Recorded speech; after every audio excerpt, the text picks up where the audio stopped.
Okay. Start అండి. Hello. Start అండి. Okay. అమ్మ, టుడే వచ్చేసి జంతు కణజాలాలు, యానిమల్ టిష్యూస్ అన్నమాట. నిన్న మొత్తం ప్లాంట్ టిష్యూస్ చూసినాం. ఈరోజు యానిమల్ అంటే మన మనుషుల్లో, జంతువుల్లో కణజాలాలను మనం ఈరోజు చదువుతాం అనమాట. టెక్స్ట్ బుక్ అందరి ముందర పెట్టుకోండి. మనం శ్వాస తీసుకుంటున్నప్పుడు మన ఛాతి భాగంలో కదలికలను మనం అనుభూతి చెందుతాం. అంటే మనము ఇన్హాలేషన్, ఎగ్జాలేషన్ చేస్తాం. అంటే ఉచ్ఛ్వాసం, నిశ్వాసం చేస్తాం.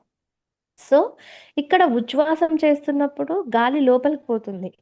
తర్వాత నిశ్వాసం చేసినప్పుడు బయటికి గాలిని విడుదల చేస్తాం. అప్పుడు ఒక ఫీల్ అనేది మనకు తెలుస్తూ ఉంటుందన్నమాట. సో అక్కడ కొన్ని బాడీలో ఉన్నటువంటి లంగ్స్ దగ్గర ఉన్నటువంటి కొన్ని భాగాలు కదలటము అనేది మనం ఫీల్ అవుతాం అన్నమాట. ఈ శరీర భాగాల కదలికలను ఎలా చెప్తాము? దీని కొరకు కొన్ని ప్రత్యేక కణాలు ఉన్నాయి. వాటినే మనము కండర కణాలు అంటాం. ఏమంటాం? కండర కణాలు.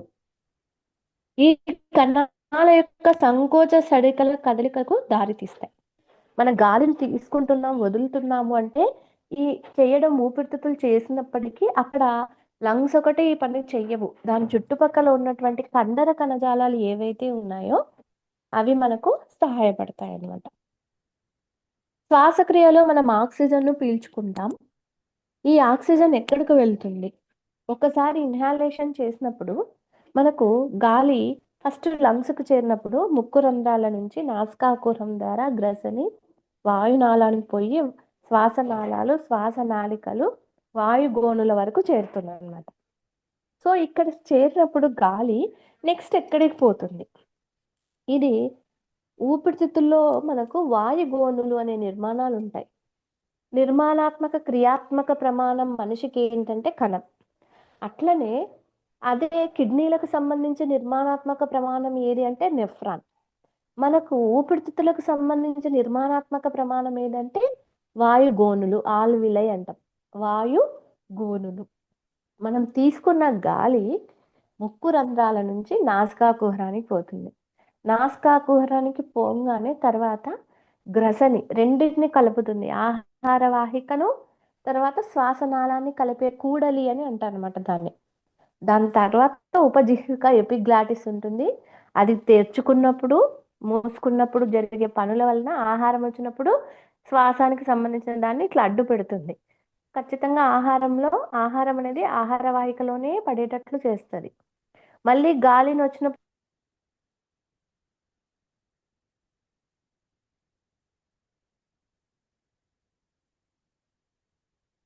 కొంచెం ఇట్లా జరిపి గాలి కండిషన్ లో మనం గాలి లోపలికి ఎక్కడి వరకు వెళ్తుంది?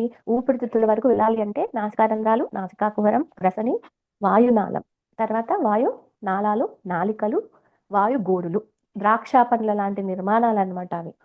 ఒక మనిషిలో ఉన్న వాయుగోనులను బయటికి తీస్తే, పరుస్తే ఒక టెన్నిస్ కోర్టు ఎంత ఉంటుందో అంత కొలతతో పరచచ్చు. ఒక మనిషి ఊపిరితిత్తులో ఉన్న వాయుగోనులను పరుచుకుంటూ వెళ్తే అంత డెలికేట్ పార్ట్స్ అన్నమాట.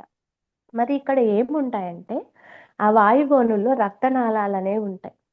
ఈ రక్తనాళాలలోకి మనం తీసుకున్న ఆక్సిజన్ రక్తంలోకి శోషించుకుంటుంది, అంటే అబ్జర్వ్ చేయబడుతుంది. శరీరం యొక్క అన్ని కణాలకు రక్తం ద్వారా సరఫరా చేయబడుతుంది.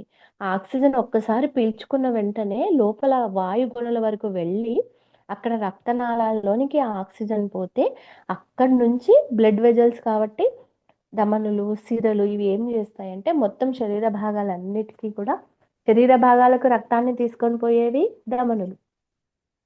మళ్ళీ శరీర భాగాల నుంచి గుండెకు తీసుకొచ్చేవి సిరలు. సో ఇట్లా సప్లై చేయడానికి మనకు ఊపిరితిత్తుల్లో జరుగుతుందన్నమాట. శరీరం యొక్క అన్ని కణాలకు రక్తం ద్వారా సరఫరా చేయబడుతుంది. కణాలకు ఆక్సిజన్ ఎందుకు అవసరం? ఏం పని కోసం ఇవి ఆక్సిజన్ మనకు అవసరం అంటే, మనము బిఫోర్ లెసన్లో మైటోకాండ్రియా విధుల్లో ఈ ప్రశ్నకు సమాధానం లభిస్తుంది. మన శరీరంలో జరిగే శ్వాసక్రియను ఏమని పిలుస్తామంటే కణ శ్వాసక్రియ అంటాం. మనం తీసుకున్న గాలి అంతా ఎనర్జీగా మారి ఏటీపీ రూపంలో నిల్వ ఉంటుంది, శక్తి. ఇది ఎక్కడ చూస్తాము అంటే మైటోకాండ్రియా అనే కణాంగంలో చూస్తాం.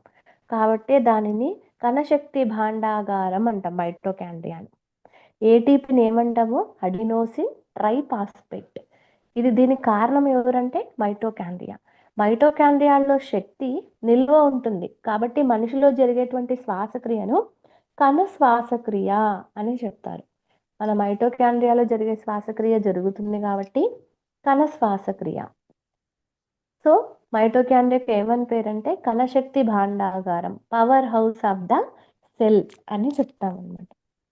రక్తం ప్రవహిస్తూ వివిధ పదార్థాల్లోని శరీరంలోని ఒక భాగం నుంచి వేరొక భాగానికి మోసుకెళ్తుంది. ఉదాహరణకు రక్తము ఆహారం, ఆక్సిజన్ అన్ని కణాలకు తీసుకువెళ్తుంది. అన్ని శరీర భాగాల నుండి వ్యర్థ పదార్థాలను సేకరించి విసర్జన కొరకు కాలేయం మరియు మూత్రపిండాలకు అందచేస్తుంది. ఇక్కడ మనకు వచ్చేటువంటి బిట్ ఏంటంటే రక్తం ద్వారా సరఫరా అయ్యేవి, అదొకటి. తర్వాత ఇక్కడ విసర్జన కొరకు ఇక్కడ కాలేయం అనే పదం ఇచ్చాడు, లివర్ ఇచ్చినాడు అనమాట. అంటే కాలేయంలో విసర్జన జరుగుతుందంటే వేస్ట్ మెటీరియల్స్ డిఎంఓ ఆఫ్నికేషన్ అనేది మనకి ఇక్కడ వ్యర్థ పదార్థాల నిర్వీర్యంలో తోడ్పడేటువంటి కణాంగం అని SCR ని చూస్తాం, స్మూత్ ఎండోప్లాస్మిక్ రెటిక్యులం. నునుపు అంతర్జీవ ద్రవ్యజాలం అనేది మనము ఫస్ట్ చాప్టర్లో చదివింటారు మీరు. సో ఇక్కడ విసర్జన కోసం కాలేయం మరియు మూత్రపిండాలకు కూడా ఇవి అందజేస్తుంది రక్తం ద్వారా. ఇప్పుడు మనకి ఇక్కడి నుంచి మన మానవ శరీరంలో ఉండేటువంటి కణజాలాలు ఏం కథ అనేది ఇక్కడ నుంచి మనకు స్టార్ట్ అవుతుంది. టోటల్గా మన బాడీలో 4 రకాల కణజాలాలు ఉంటాయి. జంతు కణజాలాలు ఎన్ని రకాలంటే 4 రకాలు. ఇంకొకటి ఇంకా అంతకన్నా ముందుగా ఒక పదం చెప్తున్నాడు. మన శరీరంలో కణజాలాలకు ఉదాహరణగా రక్తము, కండర కణజాలంను కూడా గుర్తించవచ్చు అంటున్నాడు. బ్లడ్ కూడా ఏమంటున్నాడు? ఒక కణజాలమే. కండరాలు కూడా ఒక కణజాలం కిందకే తీసుకోవచ్చు. అయితే ఇక్కడ కణజాలాలు చేసే పనిని బట్టి జంతువుల్లో కణజాలాలను విభజించారు. అవి చేసే పనులను బట్టి విభజన జరిగింది. మొట్టమొదట వచ్చేటువంటి కణజాలం వచ్చేసి ఉపకళా కణజాలం. ఫస్ట్ కణజాలము ఉపకళా కణజాలం. రెండవది వచ్చేసి సంయోజక కణజాలం. మూడవది కండర కణజాలం. నాలుగవది నాడీ కణజాలం. మానవ శరీరంలో ఉండేటువంటి కణజాలాలు ఎన్ని రకాలంటే 2: ఉపకళా కణజాలం, సంయోజక కణజాలం, కండర కణజాలం, తర్వాత నాడీ కణజాలం. అక్కడ రాసే దాంట్లో కొంచెం మిస్టేక్ వచ్చింది. ఫస్ట్ ఉపకళ, రెండవది వచ్చేసి సంయోజక, మూడవది వచ్చేసి కండర కణజాలం, నాలుగవది నాడీ కణజాలం. ఇక్కడ చాలా ఇంపార్టెంట్ బిట్టు, రక్తం అనేది ఒక సంయోజక కణజాలం. చాలా ఎప్పుడు రిపీట్ అయ్యే బిట్టు. మోస్ట్లీ బ్లడ్ అనేది ఏ టిష్యూ కిందకి వస్తుంది అంటే సంయోజక కణజాలం కిందకి వస్తుంది. కండరాలు కండర కణజాలాన్ని కూడా ఏర్పరుస్తాయి. కండరాలు ఏం ఏర్పరుస్తాయి అంటే కండర కణజాలాన్ని ఏర్పరుస్తాయి. ఇప్పుడు ఫస్ట్ మనకు స్టార్ట్ అయ్యేది ఉపకళా కణజాలం. చాలా ఇంపార్టెంట్. ఇక్కడ డయాగ్రామ్స్ తోనే ఈ ఉపకళా కణజాలాన్ని నేర్చుకోవచ్చు. ఫస్ట్ చూడండి, మనకు మొక్కలో ఎట్లయితే మనకు విభాజ్య కణజాలం మొత్తం ఉంటుందో ఇక్కడ కూడా శరీరంలో ఎక్కువ భాగం మన శరీరం ఇట్లా చూడంగానే కనపడేటువంటి కణజాలం ఎక్కువగా ఏంటిది అంటే ఉపకళా కణజాలాన్నే చూస్తామన్నమాట. జంతువులలో శరీర భాగాలను కప్పి ఉంచే రక్షణనిచ్చే కణజాలాన్ని ఉపకళా కణజాలం అంటారు. అంటే బాడీ మొత్తం ఎక్కువగా మోస్ట్లీ అంతరవయవాలు కానీ బాహ్య అవయవాలు కానీ ఎక్కువగా ఏ కణజాలం ఉంటుంది అంటే ఉపకళా కణజాలం. ఉపకళా కణజాలం శరీర అంతర్భాగాలను మరియు కుహరాలను కప్పి ఉంచుతుంది. ఈ ఉపకళా కణజాలాన్ని ఎక్కడెక్కడ గమనించవచ్చు అంటే శరీరం యొక్క అంతర్భాగాలు. మన శరీరంలో బాహ్యంగా కనపడేటువంటి అవయవాలు ఉంటాయి. అంతర అంటే లోపల గుండె, కాలేయము, క్లోమము, కిడ్నీస్, ఈ పార్ట్స్ అన్ని మనకు ఇంటర్నల్ గా ఉంటాయి అన్నమాట. ఎక్స్టర్నల్ గా కనపడేవి మనకు తెలుసు, కాళ్ళు, చేతులు, కళ్ళు, ఇవన్నీ ఎక్స్టర్నల్ గా చూస్తాం. బ్రెయిన్ మనకు కనపడని వ్యవస్థలు జరిగే అన్ని భాగాలు కూడా లోపల వైపున ఉంటాయి, ఇవి ఇంటర్నల్ ఆర్గాన్స్. సో ఇక్కడున్న అంతర్గత అవయవాల దగ్గర శరీర మరియు కుహరాలు ఉంటాయి. ఇప్పుడు ముక్కు ఉంది, ముక్కుకు లోపల నోటి కుహరం, ఇక్కడ నోరు తెరవంగానే ఇట్లా లోపలికి ఉంటుంది, నోటి కుహరం ఉంటుంది. నాసికా కుహరం ఉంటుంది ముక్కు దగ్గర.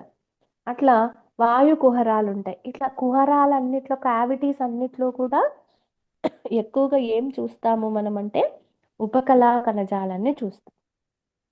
నెక్స్ట్, శరీరంలో వివిధ అవయవ వ్యవస్థలను వేరు చేస్తుంది. ఇంకా ఎక్కడెక్కడ మనం గమనించవచ్చు అంటే చర్మము, నోటి లోపలి పొర, రక్తనాళాల పై పొర. చర్మం అంటే మీకు తెలుసు, స్కిన్ మొత్తం.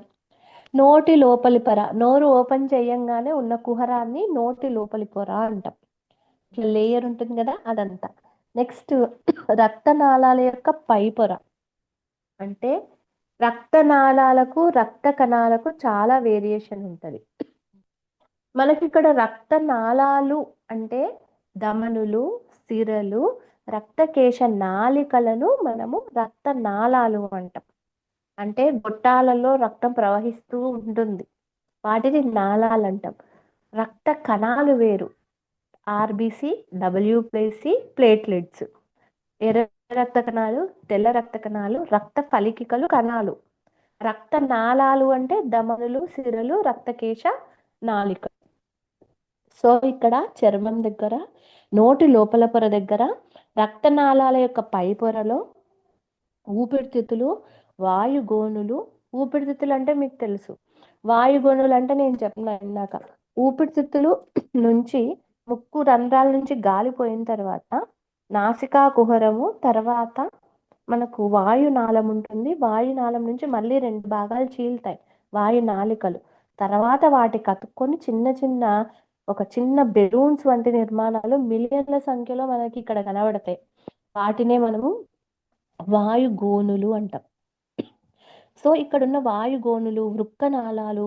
వృక్కనాళాలు అంటే కిడ్నీస్కి సంబంధించినవి అనమాట. ఇక్కడ అంతా కూడా మనం ఏం చూస్తాము అంటే ఉపకళా కణజాలాలని చూస్తాం. మామూలుగా జనరల్గా ఉపకళా కణజాలాలని ఎక్కడ చూస్తామంటే ఇన్ని భాగాలలో చూడొచ్చు. అయితే మళ్ళీ ఉపకళా కణజాల రకాలు వస్తాయి. ఈ పైన చెప్పిన భాగాలన్నీ విడిపోతాయి అన్నమాట. చర్మం దగ్గర ఒక రకమైన ఉపకళా కణజాలం ఉంటుంది, వాయుగోనుల దగ్గర ఒక రకమైన ఉపకళా కణజాలం ఉంటుంది. ఫస్ట్ ఇంట్రడక్షన్లో ఏమి ఉపకళా కణజాలం అనేది ఇన్ని భాగాల దగ్గర చూడవచ్చు అని చెప్తున్నారు. నెక్స్ట్కి వచ్చేసరికి ఏమవుతుందంటే ఏ దగ్గర ఏ రకమైన ఉపకళా కణజాలం అనేది ఉంటుంది అనేది తర్వాత తెలుసుకుంటాం. ఉపకళా కణజాలంలో కణాలు దగ్గరగా అమరి ఉంటాయి. వాటి మధ్య అతి తక్కువ సిమెంట్ పదార్థం కలిగి ఉండి కణాంతర అవకాశాలు లేకుండా ఉంటాయి. సో మనకు యువతల మీరు పేజీ చూసుకుంటే 6.9లో వివిధ రకాల ఉపకళా కణజాలాలు అని బొమ్మలు ఇచ్చినారు. శల్కల ఉపకళ, స్తరిత ఉపకళ, ఘనాకార ఉపకళ, స్తంభాకార లేదా శైలికామయ ఉపకళ అని 4 రకాల బొమ్మలు మనకు కనబడుతున్నాయి. అందరు ఆ బొమ్మల్ని చూడాలి, ఒకసారి అబ్జర్వ్ చేయాలి. అవి చూస్తే మనకు ఉపకళా కణజాలాలు ఇన్ని రకాలుగా ఉంటుందా అనేది ఒక అవగాహన వస్తుంది అనమాట. సో ఇక్కడ నువ్వు ఏ రకమైన ఉపకళా కణజాలాన్ని అబ్జర్వ్ చేసినా మనకు కణాలు ఎలా ఉన్నాయంట, ఎక్కడ కూడా గ్యాప్ లేకుండా దగ్గరగా అమరి ఉన్నాయి. తర్వాత అతి తక్కువ సిమెంట్ పదార్థాన్ని కలిగి ఉన్నాయి. సిమెంట్ అంటే మళ్ళీ ఆ సిమెంట్ కాదు, జస్ట్ కణాలు ఒకదానికొకటి అరేంజ్మెంట్ అయినటువంటి నిర్మాణం అన్నమాట. సో కణాంతర అవకాశాలు అనేవి కణానికి కణానికి మధ్య గ్యాప్ అనేది ఉండదు అనమాట. ఏ పదార్థమైనా శరీరంలోకి ప్రవేశించాలన్నా, బయటకు పోవాలన్నా ఉపకళా కణజాలం యొక్క ఒక్క పొరైనా కనీసం దాటగలగాలి. మనకు ప్లాస్మా పొర అనేది ప్రతి కణాన్ని ఆవరించి ఉంటుంది, జంతు కణమైన, వృక్ష కణమైన. మరి ఈ ప్లాస్మా పొర ఏమి? పారగమ్యత త్వచం. ఇది ఏం పని చేస్తుంది? తనకు నచ్చిన పదార్థాలను మాత్రమే కణంలోనికి అనుమతిస్తుంది. ఇక్కడ కూడా ఉపకళా కణజాలం ఏమంట, మన శరీరంలోనికి ఏదైనా మనం తీసుకున్న పదార్థం ప్రవేశించాలన్నా, లోపలున్న వేస్ట్ మెటీరియల్ బయటికి రావాలన్నా ఖచ్చితంగా ఏ కణజాలాన్ని దాటాలి? ఉపకళా కణజాలంలో ఉన్న ఒక్క చిన్న పొరనైనా దాటి బయటకు రావాలన్నమాట. ఫలితంగా వివిధ ఉపకళా కణాల పారగమ్యత శరీరానికి బాహ్య పరిసరాలకు మధ్య మరియు వివిధ అవయవాల మధ్య పదార్థాల మార్పిడిని క్రమబద్ధం చేయడంలో ముఖ్య పాత్ర పోషిస్తుంది. ఉపకళా కణజాలం యొక్క విధి ఏంటి అంటే, ఇక్కడ శరీరానికి బాహ్య పరిసరాలకు మధ్య వివిధ అవయవాల మధ్య పదార్థాల మార్పిడి, లోపల తీసుకున్న ఫుడ్ మెటీరియల్ కానీ బ్లడ్లో ఉన్న మెటీరియల్స్ అన్నీ కూడా ప్రతి కణానికి చేరాలంటే కణం చుట్టూ కూడా ప్లాస్మా త్వచ ఉంటుంది. ఇదంతా కూడా దేంతో ఏర్పడి ఉంటుందంట? టిష్యూ ఉండాలి కదా. ఉపకళా కణజాలమే ఇక్కడ మెయిన్ యాక్షన్ అనేది చేస్తుంది అనమాట. ఒక రకంతో సంబంధం లేకుండా అన్ని రకాల ఉపకళా కణజాలాలు తంతుయుత ఆధార త్వచంతో తమ కింద గల ఇతర కణజాలాల నుండి సాధారణంగా వేరు చేయబడి ఉంటాయి. మనం ఇక్కడ గుర్తుపెట్టుకోవాల్సింది ఇప్పుడు స్టార్ట్ అయ్యే మ్యాటర్. మనకి ఎగ్జామినేషన్ పర్పస్లో ఏ విధంగా వస్తుందంటే, టైప్స్ ఇచ్చినాడు కదా, సరళ ఉపకళా కణజాలం ఏ ఏ భాగాల్లో ఉంటుంది, షెల్ కళ ఎక్కడుంటుంది, ఘనాకార ఎక్కడుంటుంది. హలో, చెప్పండి. ఇది 9th క్లాస్ టెక్స్ట్ బుక్ తీయలేదు, 8th madam biology. 9th class text book అది ఏ టెక్స్ట్ బుక్ లో ఉన్నాయండి? ఇవి రకాలు 9th లో ఉన్నాయి, 8th లో ఉన్నాయి. 9th క్లాస్ 9th కదండి మనం చెప్తుండేది. సరే సరే. ఆయన ఇవాళే వచ్చారు. 9th తీసుకో. 8th లో 9th క్లాస్ 37 పేజీలో ఉంది చూడండి సార్. 9th క్లాస్ తీసుకోండి అమ్మా. ఓకే, ఇప్పుడు నెక్స్ట్ పారాగ్రాఫ్లో మీరు అండర్లైన్ చేసుకోవాలి ఏ కణజాలం ఏ పార్టులో ఉంటుంది. వివిధ రకాల ఉపకళా కణాలు వాటి ప్రత్యేక విధులకు తగినట్టుగా విభిన్న నిర్మాణాలను కలిగి ఉంటాయి. అంటే ఒక్కొక్క ఉపకళా కణజాలానికి ఒక్కొక్క పేరు ఉంటుంది. టోటల్గా చూసుకున్న మనకి ఎన్ని ఉన్నాయి అంటే 4 రకాల ఉపకళా కణజాలాలు ఉంటాయి. శల్కల ఉపకళ, స్తరిత శల్కల ఉపకళ. కొంచెం కన్ఫ్యూజన్గా ఉంటుంది. 1-2 సార్లు మీరు ఈజీగా అబ్జర్వ్ చేసుకొని నోట్ చేసుకుంటే వచ్చేస్తుంది. ఫస్ట్ వచ్చేసి శల్కల. శల్కల ఉపకళకి ఇంకొక పేరు ఏంటంటే సరళ శల్కల అని కూడా అంటాం. శల్కల ఉపకళా కణజాలమే. దీన్ని ఏమని పిలుస్తారంటే, పక్కనే రాసుకోండి బొమ్మ దగ్గర, ఏ డయాగ్రామ్ వచ్చేసి శల్కల ఉపకళ, దీన్నే సరళ శల్కల అని కూడా అంటాం. నెక్స్ట్ స్తరిత శల్కల ఉపకళ, మూడోది ఘనాకార ఉపకళ, నాలుగోది స్తంభాకార లేదా శైలికామయ ఉపకళ. ఇవి మనకున్న ఉపకళా కణజాలంలోని రకాలు.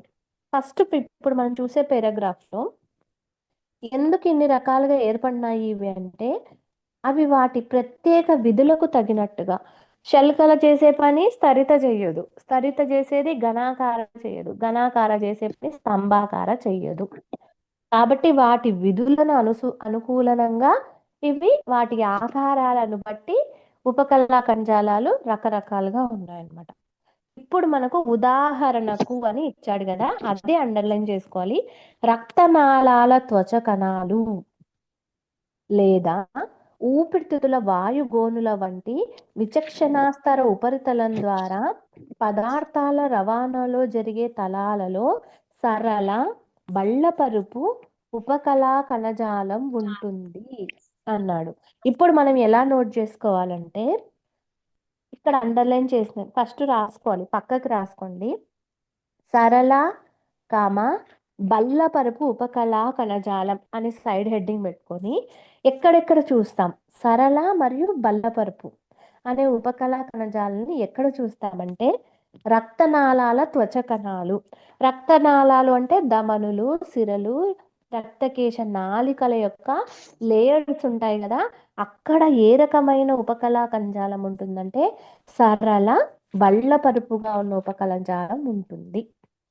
నెక్స్ట్ ఊపిరితిత్తుల వాయుగోనులు వంటి విచక్షణాస్తర ఉపరితలం ద్వారా అన్నాడు. మనం రెండు ప్రదేశాలలో సరళ బల్లపరుపును చూస్తాం. దానికే ఇంకొక పేరు సరళ శల్కల.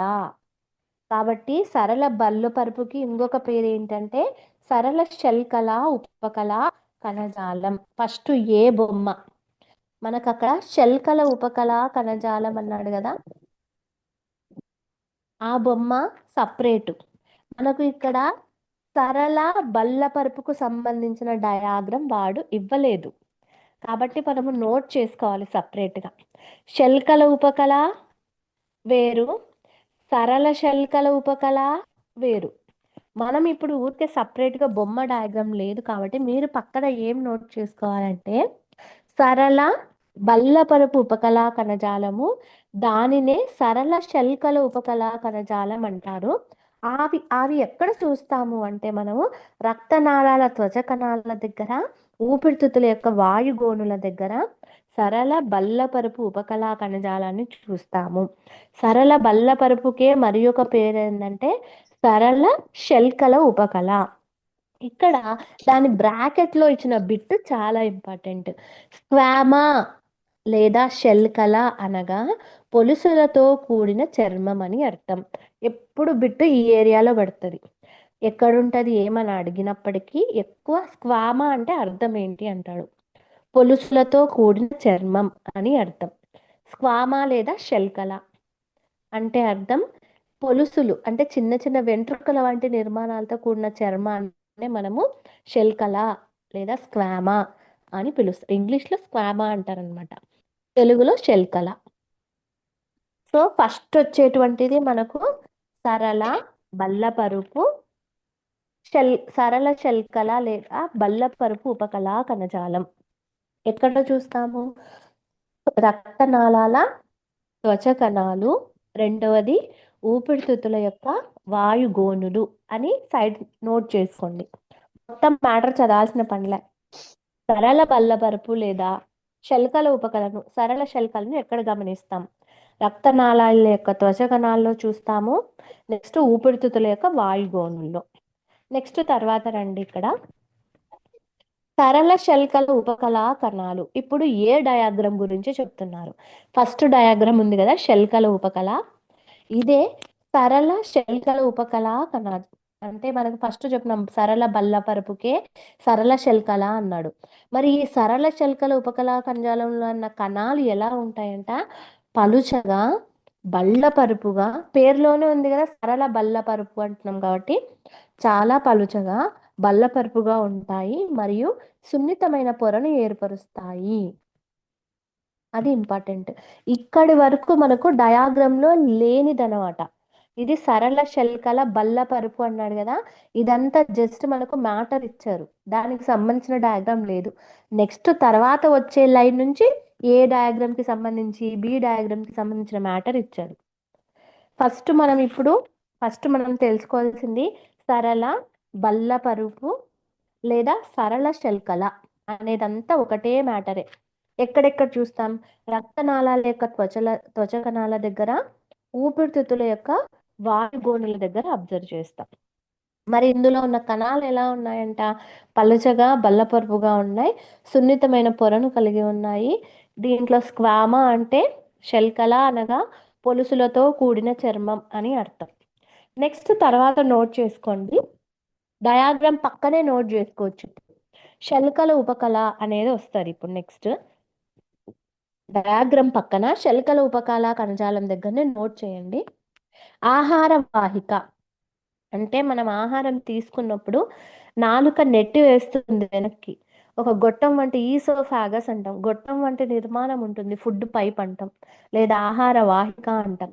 సో ఈ ఆహార వాహిక దగ్గర, నోటి కుహరంలోని పొరల దగ్గర ఎవరు ఉంటారంటే శల్కల ఉపకళ. మనం డయాగ్రామ్ పక్కనే రాసుకోండి. శల్కల ఉపకళా కణజాలం ఎక్కడెక్కడ చూడొచ్చు అంటే ఆహార వాహిక ఒకటి, నోటి కుహరంలోని పొరల దగ్గర మనకు శల్కల ఉపకళని అబ్జర్వ్ చేస్తాం. ఏం పని చేస్తుంది ఇది అంటే శల్కల ఉపకళ శరీరానికి రక్షణనిస్తుంది. రక్షణనిచ్చే చర్మం కూడా ఉపకళా కణజాలంతోనే తయారవుతుంది. నెక్స్ట్ మన స్కిన్ ఉంది కదా, సో ఈ స్కిన్ అంతా కూడా దేంతో తయారవుతుంది? ఉపకళా కణజాలంతోనే తయారవుతుంది. అయితే చర్మంలో ఉన్న ఉపకళా కణాలు నష్ట నివారణకై అనేక వరుసల్లో అంటే మన శరీరంలో చెమట, లవణాలు ఇవన్నీ ఉంటాయి కదా, సో ఇవన్నీ యొక్క నష్టాన్ని బయటికి పంపించడానికి చాలా లేయర్స్ ఏర్పడి ఉంటాయి. కాబట్టి ఇలా పొరలు పొరలుగా అమరి ఉండే కణజాలాన్నే ఇప్పుడు పిక్చర్ బి గురించి చెప్తున్నారు. సో మనకు శల్కల ఉపకళా కణజాలం అనేది ఎక్కడ చూస్తాము అంటే ఆహారవాహిక, నోటి కుహరం పైన మనం రాసుకోవాల్సింది. నెక్స్ట్ రెండో పిక్చరు స్తరిత శల్కల ఉపకళా కణజాలం దగ్గర మనం నోట్ చేయాల్సింది చర్మం మాత్రమే. మన చర్మంలో ఉన్న ఉపకళా కణజాలం ఏ రకానికి చెందింది అంటే స్తరిత శల్కల ఉపకళా కణజాలము. అదే శల్కల ఉపకళా కణజాలం ఎక్కడెక్కడ ఉంటుందంటే ఆహారవాహిక, నోటి కుహరం దగ్గర శల్కల ఉపకళ, చర్మం దగ్గర స్తరిత శల్కల ఉపకళా కణజాలం ఉంటుంది. నెక్స్ట్ తర్వాత ఇప్పుడు మనకి ఏమొస్తుందంటే లాస్ట్ డయాగ్రామ్ సి అనేది మళ్ళీ చెప్తారు. నెక్స్ట్ పేరాగ్రాఫ్లో మనము దేని గురించి మాట్లాడతామంటే డి పిక్చర్ స్తంభాకార ఉపకళా కణజాలం లేదా శైలికామయ ఉపకళా కణజాలం గురించి చెప్తారు. మరి ఈ స్తంభాకార శైలికలుగా ఉన్న నిర్మాణం ఎక్కడ చూస్తామంటే పేగు లోపలి పొర, పేగులు పెద్ద ప్రేగు, చిన్న ప్రేగు ఉంటాయి కదా, ఈ పేగుల యొక్క లోపలి పొరల్లో చిన్న ప్రేగు యొక్క లోపల శోషణ జరుగుతుంది. అంటే మనం తయారైనటువంటి ఆహారం చిన్న ప్రేగు యొక్క గోడల్లో చూషకాలు, చేతి వేళ్ల వంటి నిర్మాలన విల్లైస్ ఉంటాయి. చూషకాలు ఏం చేస్తాయంటే పీల్చుకుంటాయి తయారైన ఆహారాన్ని. ఇక్కడ శోషణ సావక క్రియలు జరిగే చోట మన శరీరంలో ఎక్కడైతే రిలీజియస్ హార్మోన్స్ స్రావక క్రియలు జరుగుతూ ఉంటాయి, ఎక్కడైతే ఆహార పెద్ద ప్రేగులో కూడా శోషణ జరుగుతుంది, నీటిని పీల్చుకునే సామర్థ్యాన్ని ఉంటాయి. ఎక్కడెక్కడైతే శోషణ జరుగుతుందో, ఎక్కడైతే స్రావక క్రియలు జరుగుతాయో ఆ ప్లేస్ అన్నింట్లో కూడా ఉన్నటువంటి కణజాలం ఎవరు అంటే స్తంభాకార ఉపకళా కణజాలం అనేది ఉంటుంది. సో మనము స్తంభాకార కణజాలం లేదా శైలికామయ ఉపకళా కణజాలం దగ్గర పేగు లోపలి పొర, శోషణ స్రావక క్రియలు జరిగే చోటు అని మెన్షన్ చేసుకోవాలి. నెక్స్ట్ ఇంకా ఎక్కడ చూస్తామంటే శ్వాసనాళంలో కూడా స్తంభాకార కణజాలం ఉంటుంది. ఎందుకు దీనికి శైలికామయ అని పేరు వచ్చింది అంటే శ్వాసనాళం ఉంది కదా, గాలిపోయే గొట్టంలో ఇక్కడ స్తంభాకార ఉపకళా కణజాలాన్ని చూస్తాం. అయితే శ్వాసనాళంలో ఉన్న స్తంభాకార ఉపకళా కణజాలము కొన్ని రకాల వెంట్రుకల వంటి నిర్మాణాలను కలిగి ఉంటుంది, శైలికలను కలిగి ఉంది. శైలికలు అంటే ఇక్కడ కేశాలు అని అర్థం. ఇవి ఉండటం వల్ల శ్లేష్మము మనకు ముక్కు తడిగా ఉండడం అనేది జరుగుతుంది. సో ఇక్కడ శైలికలను కలిగి ఉండి కణాల వెలుపలికి కేశాల వంటి నిర్మాణాలుగా కనిపిస్తాయి. ఈ శైలికల చలనాలు శ్లేష్మంను ముందుకు తోస్తాయి. కాబట్టే ఈ రకమైన ఉపకళా కణజాలాన్ని శైలికామయ ఉపకళా కణజాలం అంటారు. మీరు స్తంభాకార ఉపకళా కణజాలానికి ఒక మ్యాటర్ నోట్ చేసుకోవాలి, శైలికామయ కణజాలానికి వేరే పార్ట్ నోట్ చేసుకోవాలి. ఇప్పుడు స్తంభాకార ఉపకళా కణజాలం ఎక్కడ చూస్తామంటే పేగు లోపలి పొర, శోషణ స్రావక క్రియలు జరిగే చోట అని రాసుకుంటాం స్తంభాకారకు. అదే శైలికామయకు వచ్చేసి శ్వాసనాళంలో. మనకు శైలికలు అంటేనే గుర్తుకు రావాలి రెండు సానే, శైలికలు శ్వాసనాళంలో మనకు వెంట్రుకలు, కేశాల వంటి నిర్మాణాలు ఉంటాయి. ఆ ప్రదేశంలో తడి ప్రాంతాన్ని ముందుకు తోస్తాయి అన్నమాట, కొంచెం శ్లేష్మాన్ని కలిగి ఉంటాయి. కాబట్టి ఇక్కడ ఉన్న కణజాలం ఏంటి అంటే శైలికామయ ఉపకళా కణజాలం. అది డి డయాగ్రామ్ గురించి. నెక్స్ట్ ఇప్పుడు సి డయాగ్రామ్ ఘనాకార ఉపకళ. ఇది ఎక్కడ చూస్తామంటే మూత్రనాళాల్లో, లాలాజల గ్రంథుల నాళాల్లో. మీరు ఘనాకార ఉపకళ దగ్గర నోట్ చేసుకోవాల్సిన ప్లేసెస్ ఏంటివంటే మూత్రనాళాలు అంటే మనకు 2 కిడ్నీలు ఉంటాయి. కిడ్నీల నుంచి కొన్ని 2 దారాల వంటి నిర్మాణాలు కిందికి వస్తాయి మనకు మూత్రాశయంలోనికి. వాటినే మూత్రనాళాలు అంటాం. ఈ మూత్రనాళాల దగ్గర తర్వాత నెక్స్ట్ లాలాజల గ్రంథులు. మనకు నోటి లోపల తడి తడిగా ఉండడానికి కారణం ఎవరు అంటే మనకు నోటిలో 3 జతల లాలాజల గ్రంథులు ఉంటాయి. ఇవి ఏం చేస్తాయి అంటే ఆహారాన్ని టయలిన్ లేదా అమైలేజ్ అనేటువంటి లాలాజలంలో ఉన్న ఒక ఎంజైమ్ ఉంటుంది.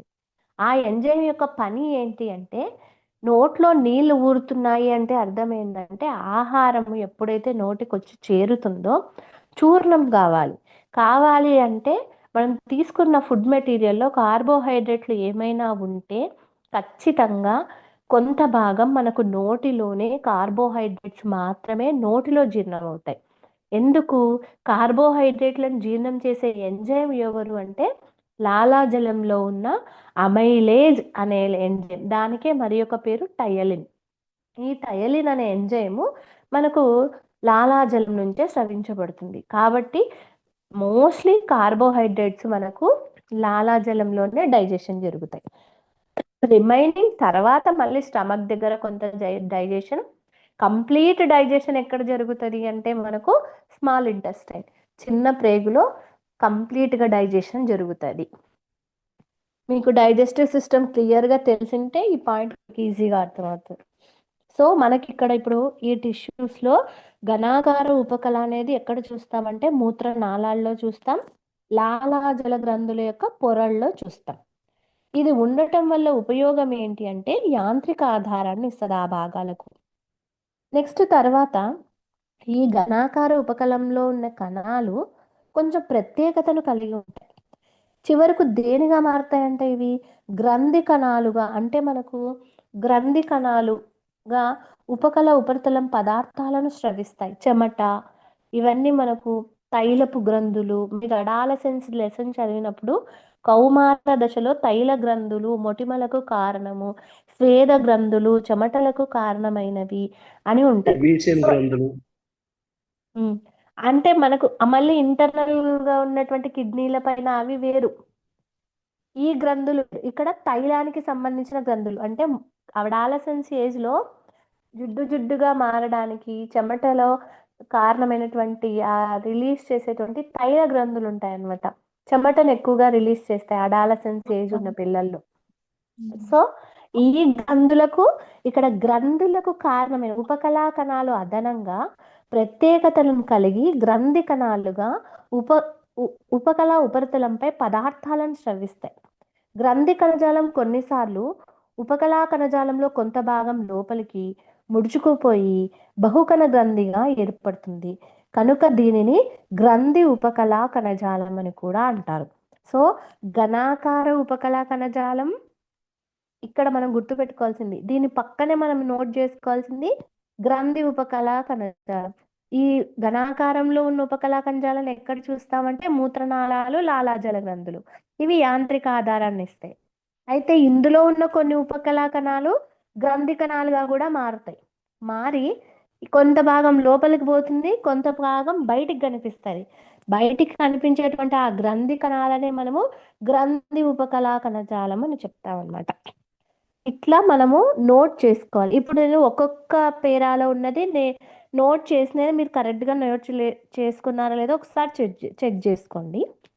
ఫస్ట్ వచ్చేసి రక్తనాళాల త్వచ కణాలు, ఊపిరితిత్తుల వాయుగోనులు అనేది సరళ శల్కల బల్లపరుపు ఉపకళా కణజాలం. మనం అది చూస్తాం. దీనినే ఏమంటాం? సరళ శల్కల అని పిలుస్తాం. సరళ బల్లపరుపు లేదా సరళ శల్కల అన్న ఒకటే. ఇక్కడ ఈ కణజాలంలో ఎక్కడెక్కడో చూస్తాము సరళ శల్కల బల్లపరుపుని అంటే రక్తనాళాల త్వచ కణాలు, ఊపిరితిత్తుల వాయుగోనులు. అది కరెక్ట్గా నోట్ చేసుకోండి. నెక్స్ట్ వచ్చేటువంటి కణజాలం ఎవరు అంటే శల్కల ఉపకళ వస్తుంది. డయాగ్రామ్ ఏ. ఇది ఎక్కడ చూస్తాం మనము అంటే ఒకటి ఆహార వాహిక, నోటి కుహరంలోని పొరలు. ఇక్కడ ఏం చూస్తాం? శల్కల ఉపకలాన్ని చూస్తాం. నెక్స్ట్ తర్వాత చర్మం చూస్తాం. చర్మంలో ఎవరిని చూస్తాం? స్తరిత శల్కల ఉపకలాన్ని చూస్తాం. మూడోది చర్మం. చర్మం దగ్గర ఉన్న ఉపకళా కణజాలం స్తరిత శల్కల ఉపకళా కణజాలం. అది నెక్స్ట్ తర్వాత నాలుగోది వచ్చేసి స్తంభాకార ఉపకళా కణజాలం. దీనికే మరి ఒక పేరేంది? శైలికామయ ఉపకళా కణజాలం. స్తంభాకార వచ్చేసి ఎక్కడ చూస్తాం? పేగు లోపలి పొర శోషణ శ్రావక క్రియలు జరిగే ప్రాంతంలో మనము స్తంభాకారం చూస్తాం. శ్వాసనాళంలో ఏం చూస్తాము? కేశాల వంటి నిర్మాణాలు ఉంటాయి. అక్కడ శైలికామయ ఉపకళా కణజాలాన్ని చూస్తాం. తర్వాత నెక్స్ట్ ఘనాకార ఉపకళా కణజాలం. ఇది ఎక్కడ చూస్తాం? మూత్రనాళాల దగ్గర లాలాజల గ్రంథుల నాళాల్లో ఇది చూస్తాం. నెక్స్ట్ గ్రంథి ఉపకళా కణజాలం ఎక్కడ చూస్తాము? గ్రంథి కణజాలం అనేటువంటి ఇక్కడ ఈ ఘనాకార ఉపకళా కణజాలంలోనే గ్రంథి కణజాలం కొన్నిసార్లు ఏం జరుగుతుందంట, కొంత భాగం లోపలికి ముడుచుకొని కొంత భాగం బయటికి బహుకణ గ్రంథిగా ఒక పెద్ద గ్రంథిగా కణజాలాలు ఏర్పడతాయి. దీన్నే గ్రంథి ఉపకళా కణజాలం అని అంటారు. ఇక్కడి వరకు ఉపకళా కణజాలమే. మీరు ఆ డయాగ్రామ్స్ చూసి ఆ మ్యాటర్ ఒక్కటి నోట్ చేసుకుంటే చాలా, ఎక్కువ దీంట్లో టఫ్ చేయాల్సిన పని ఏం లేదు. అవి కరెక్ట్గా నోట్ చేసుకోవాలి, కన్ఫ్యూజ్ కాకుండా. నెక్స్ట్ వచ్చేసి మనకు సంయోజక కణజాలం. చాలా ఇంపార్టెంట్ అయిన కణజాలం. సింపుల్ బిట్, రక్తం డాష్ అంటాడు, అంతే ఏమన్నాడు. రక్తం ఏ కణజాలం? కండర కణజాలమా, నాడీ కణజాలమా, ఉపకళా కణజాలమా, సంయోజక కణజాలం. రక్తం అంటేనే అన్ని కలిసి ఉంటాయి కాబట్టి సంయోజక కణజాలానికి బెస్ట్ ఎగ్జాంపుల్ ఎవరంటే బ్లడ్. మరి దీన్ని ఎందుకు సంయోజక కణజాలం అని అంటారంటే, ఈ పాఠం చివరలో ఒక భాగంలో సూచన ఇవ్వబడింది. దీని గురించి మరింత వివరంగా చూద్దాం. సంయోజక కణజాలంలో కణాలు వదులుగా అమర్చబడి అంతర మాత్రికలో పొందుపరచబడి ఉంటాయి. మాత్రిక అంటే ఇక్కడ మ్యాట్రిక్స్ అనమాట, ఒక జెల్లీ లాంటి పదార్థం. ద్రవం వలె అధిక సాంద్రత లేదా దృఢంగా ఉంటుంది. నిర్దిష్టమైన విధిని కలిగిన సంయోజక కణజాలంలో మాత్రిక స్వభావం భిన్నంగా ఉంటుంది. అంటే రక్తం లోపల ఏ ఏ పదార్థాలు ఉంటాయి, అందులో ముఖ్యమైనది ఎవరు అంటే మాత్రిక అన్నమాట. సంయోజక కణజాలంలో ఈ మాత్రిక ఎలా ఉంటుందంటే ఒక జెల్లీ లాగా అనిపిస్తుంది, ఒక ద్రవం లాగా ఉంటుంది. ఇక్కడ నుంచి నెక్స్ట్ తర్వాత పేరాగ్రాఫ్ నుంచి బిట్స్, ప్రతి పేరాలో బిట్ ఉంది. రక్తంలో ఉండే ద్రవరూప మాత్రికను ప్లాస్మా అంటారు. ఫస్ట్ బిట్ అక్కడే. రక్తం అనేది ఒక సంయోజక కణజాలం. రక్తంలో మాత్రిక ఉంటుంది, మ్యాట్రిక్స్, ఒక జెల్లీ లాంటి స్ట్రక్చర్ ఉంటుంది. దాన్ని ఏమంటామంట? ప్లాస్మా. ప్లాస్మాలో ఏమే కణాలు ఉంటాయి? ఎర్ర రక్త కణాలు ఉంటాయి, తెల్ల రక్త కణాలు ఉంటాయి, రక్త ఫలికికలు. మామూలుగా రక్త కణాలు అంటేనే ఆ మూడు, ఆర్బీసీ, డబ్ల్యూబీసీ, బ్లడ్ ప్లేట్లెట్స్.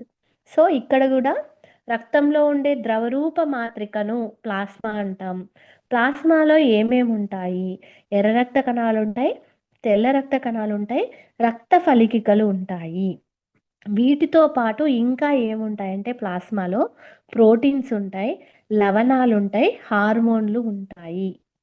మనకు ఏమని అడుగుతారంటే ప్లాస్మాలో ఉన్న పదార్థాలు ఏవి? మామూలుగా అయితే ప్లాస్మాలో కర్బన, అకర్బన అని అట్లా విడివిడిగా, కొంత నీరు అని కొంచెం హయ్యర్ క్లాస్కి 10th క్లాస్కి వచ్చినప్పుడు మనం గమనించవచ్చు అది. అయితే ఇక్కడ ఏంటి, ప్లాస్మాలో ఏమేమి చూస్తామంటే బ్లడ్ సెల్స్ని చూస్తాం, వాటితో పాటు ప్రోటీన్స్, సాల్ట్స్, హార్మోన్స్, లవణాలు, హార్మోన్లను చూస్తాం. రక్తం ప్రవహిస్తూ వాయువులు, జీర్ణమైన ఆహారం, హార్మోన్లను మరియు వ్యర్థ పదార్థాలను వివిధ అవయవాలకు రవాణా చేస్తుంది. ప్రతి లైను ఇంపార్టెంటే. రక్తంలో ఉన్న ద్రవరూప మాత్రికను ఏమంటారు? ప్లాస్మా అంటారు. ప్లాస్మాలో ఏమేమి ఉంటాయి? ఎర్ర రక్త కణాలు ఉంటాయి, తెల్ల రక్త కణాలు ఉంటాయి, రక్త ఫలికికలు ఉంటాయి. ఎర్ర రక్త కణాలు ఏం పనిచేస్తాయి? ఆక్సిజన్ను సరఫరా చేస్తాయి మామూలుగా జనరల్గా, హిమోగ్లోబిన్కి కారణం. నెక్స్ట్ తెల్ల రక్త కణాల పని ఏమి? మన శరీరంలోకి ఏవైనా తెలియకుండా హానికరమైన సూక్ష్మజీవులు ప్రవేశిస్తే వాటిపైన పోరాడే చంపేస్తారు. తెల్ల రక్త కణాలు చేస్తాయి. రక్త ఫలికలు ఏం చేస్తాయి? రక్తాన్ని గడ్డకట్టడంలో తోడ్పడతాయి. ఇంకా ఎవరెవరు ఉంటాయి ప్లాస్మాలో? కొన్ని రకాల ప్రోటీన్స్ ఉంటాయి. నెక్స్ట్ కొన్ని సాల్ట్స్, సోడియం, అయోడిన్ అట్లా.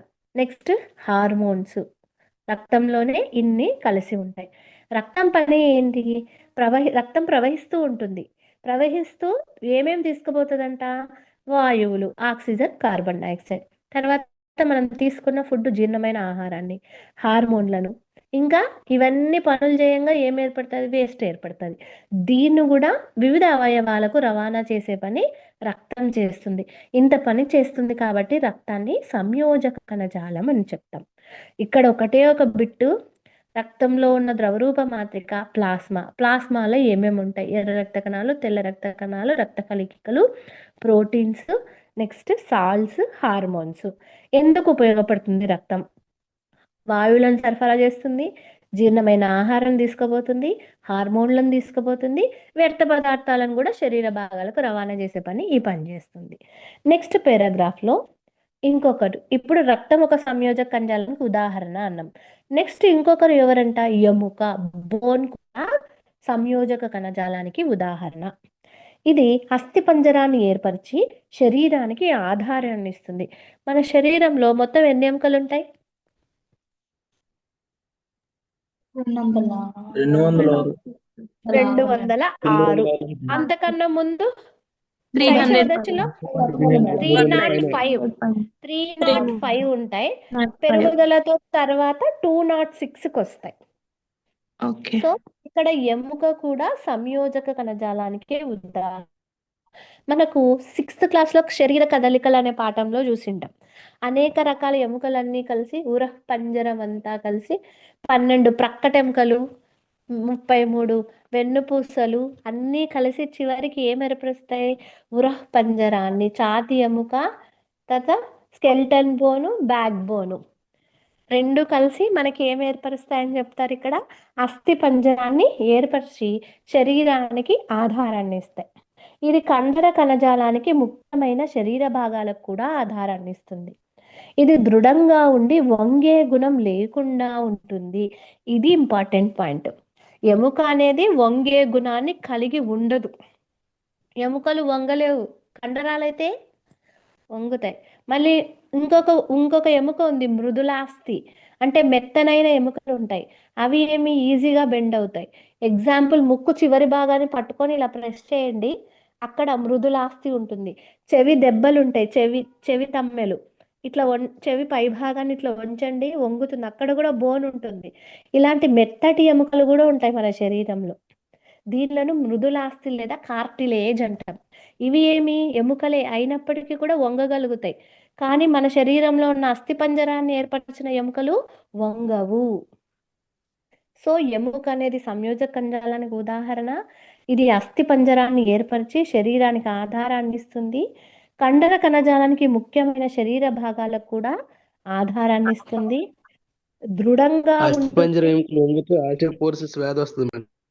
అవునండి, అది మీకు తెలుసాలో బ్లూ కలర్ లో ఇచ్చింటాడు మనకు టెక్స్ట్ బుక్ లో.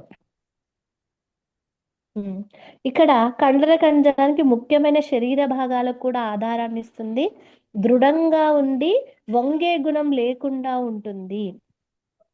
ఎముక గల లక్షణాలు, ఎముక విధులు ఏ విధంగా ఉపయోగపడతాయి? ఎముక కణాలు దృఢమైన మాత్రికలో ఎమిడి ఉండి, ఇక్కడ ఇంపార్టెంట్ బిట్ వస్తా చూడండి. ఎముక ఏ లవణాలతో తయారవుతుంది అంటాడు? కాల్షియం మరియు ఫాస్ఫేట్. ఇక్కడ ఇంపార్టెంట్ బిట్ ఇది. వంగే గుణాన్ని కలిగి ఉంటుందా అంటే కలిగి ఉండదు. ఎముక దేనికి ఉదాహరణ? సంయోజక కణజాలానికి ఉదాహరణ. ఎముకలో ఉన్నటువంటి హలో రాత్రిపూట శ్మశానంలో దెయ్యాలు కనిపించే ఎవరికి? అంటే దెయ్యాలు కనిపిస్తాయి అంటారు కదా, ఇవే కాల్షియం ఫాస్ఫేట్లే శ్మశానంలో మనుషులు కాల్చడం వల్ల కనిపిస్తాయి. అవునండి, ఆక్సిజన్ శరీరం కాల్షియం మరియు ఫాస్ఫేట్. ఇది తెలివి ఎక్కువైందిరా. లేదులేండి, పర్లేదులే, కరెక్టే చెప్పాడు అబ్బాయి. సో ఇక్కడ దృఢమైన మాత్రికల్లో మనకు దేంతో ఏర్పడి ఉంటాయి అంటే ఎముక అనేది దేంతో ఏర్పడుతుంది అనే ఆప్షన్ ఇస్తారు, కాల్షియం మరియు ఫాస్ఫేట్. నెక్స్ట్ తర్వాత చాలా ఎప్పుడు రొటీన్గా వచ్చే బిట్లు ఈ పేరాగ్రాఫ్లో ఉంటాయి. లిగమెంట్ ఒకటి, టెండాన్ ఒకటి. లిగమెంట్ అంటే లింకప్ చేయటం. రెండు ఎముకలను లింకప్ చేసినాం అనుకోండి, వాటిని లిగమెంట్ అంటాం. రెండు బోన్స్ కలిగే ఒక ఎముకను ఇంకొక ఎముకను కలుపుతూ ఉన్న ప్రదేశాన్ని ఏమంటామంటే లిగమెంట్ అంటాం. అది కన్ఫ్యూజ్ అవుతారనమాట. లిగమెంట్ టెండాన్కి రాయడం, టెండాన్కు లిగమెంట్ రాయడం లేకుండా లిగమెంట్ అంటే లింకప్ చేయటం. ఏ రెండింటిని లింక్ చేయాలి? రెండు బోన్స్ని చేయాలి. తర్వాత సాగే గుణాన్ని కలిగి ఉండి దృఢంగా ఉంటుంది.